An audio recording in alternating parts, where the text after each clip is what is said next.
Okay, let's dive right into something that's totally changing how we think about medicine.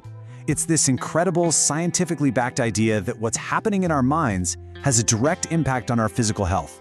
Seriously. We're going to explore why healing really truly begins in the mind. So let me ask you something kind of wild. Can a thought, just a thought, floating around in your head, actually make you physically sick? You know, for hundreds of years, the answer was a hard no, not possible. But oh boy, that story is definitely changing. And the answer from science today? A resounding yes. It's absolutely possible. Your thoughts can play a part in making you ill. But here's the really mind-blowing part. The flip side is also true. Those same thoughts can become one of the most powerful tools you have for getting well. So, how on earth does that actually work? All right, first up, we've got to talk about this huge shift in thinking. For the longest time, people saw the mind and body as totally separate things. You know, like the mind was just this ghost, kind of floating inside the machine of the body. But we now know that's not right at all. It's not just a passenger along for the ride, it's actually the one driving. And you can really see that difference here. The old school view was super mechanical, right? It was like, your body's a car. If something's wrong, a doctor just has to find the broken part and fix it. Simple. But the modern view, it's way more interesting. It sees the mind and body as one totally integrated system. Your thoughts, your emotions, your beliefs, they are constantly talking to your cells. So if the brain is running the show, how does it do it?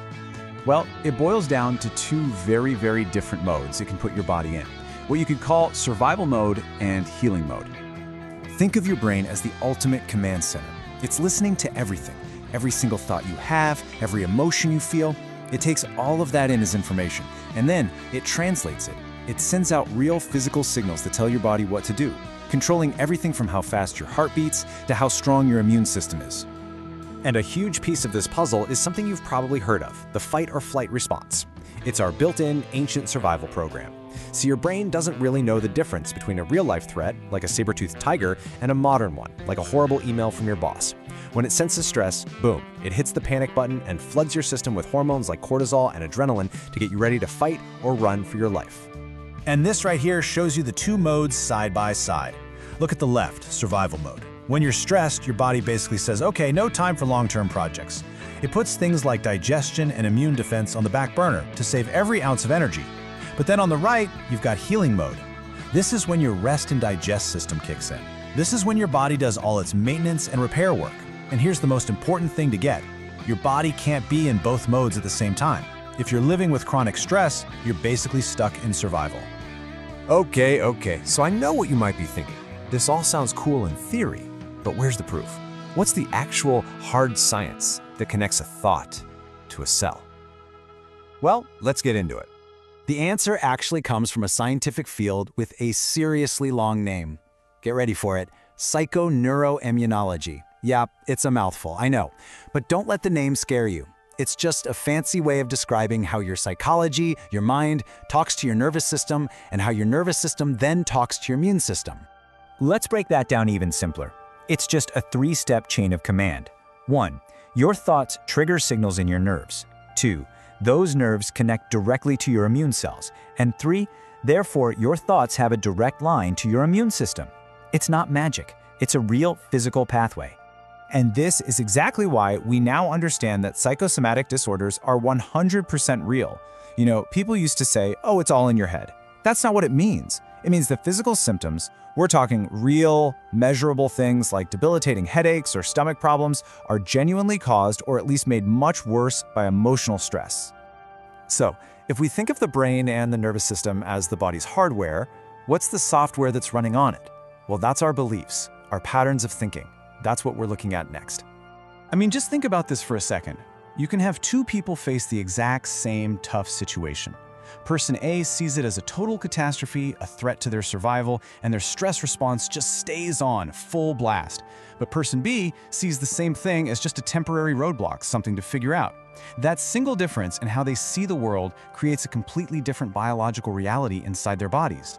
And if you want the ultimate, most powerful example of how belief can shape your biology, look no further than the placebo effect. This quote here really nails it. When patients believe they are receiving effective treatment, the brain can produce measurable improvements in symptoms, even when the treatment contains no active medical ingredient. wild, right? So how does it work? It's basically a 3-step process. It starts with the belief, that powerful expectation that you're going to get better. Then, the brain responds to that belief. It literally opens up its own internal pharmacy and releases natural healing chemicals. And the result? The body actually heals. Physical symptoms get better. That is the power of belief, right there in action. All right, so if our minds really are this powerful, it leads to the most important question of all, doesn't it? Can we train them? Can we actually consciously upgrade that internal software to help our bodies heal? And the answer is a definite yes. And the good news is there are proven tools out there to help us do just that. Now, we're not talking about magic pills here. We're talking about real, practical methods to get a handle on that stress response. You've got things like cognitive behavioral therapy, or CBT, which is all about reshaping negative thought habits. There's mindfulness meditation, which teaches you how to watch your thoughts come and go without getting swept away by them. These are tools that let you take the wheel and consciously shift your own biology. And let's be really clear about something. The goal here isn't to get rid of stress entirely. I mean, that's just not possible, right? Life happens. The real goal is to build resilience. It's about teaching your body to be better and faster at shifting out of that frantic survival mode and back into its natural, default state of healing and repair. So let's wrap up with this thought. This whole mind-body connection, it isn't something you can switch on or off. It's already happening, right now as you're listening to this. It's happening every single second of every day.